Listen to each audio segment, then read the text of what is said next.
ribulto, imahe. Yuyukuan nila, sasambahin nila, and this is wrong. Kapag mahal mo ang isang tao, sasabihin mo sa kanila, kahit masakit. So yung message ko ngayon is all about yung mga imahe, mga rebulto na niyuyukuran ng mga tao.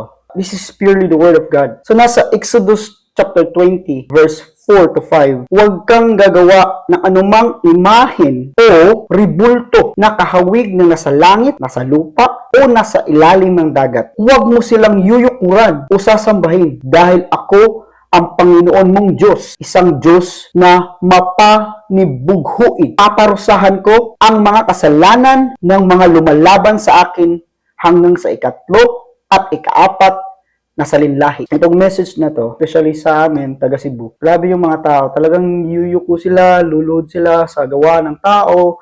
May mata, hindi makakita. May ilong, hindi makahinga. May bibig, hindi makapagsalita. May paa, hindi makapaglakad. Pag may bagyo, may sunog, dadalhin. Ribulto, imahe. Yuyukuan nila, sasambahin nila. And this is wrong. Sinasabi ko to dahil mahal ka ng Panginoon Diyos. Gusto ng Panginoon Diyos na malaman mo yung totoo. Jesus is the only way, the truth, and the life. This is El General. Don't let your fear kill your dreams. Jesus loves you. God bless. Follow for more.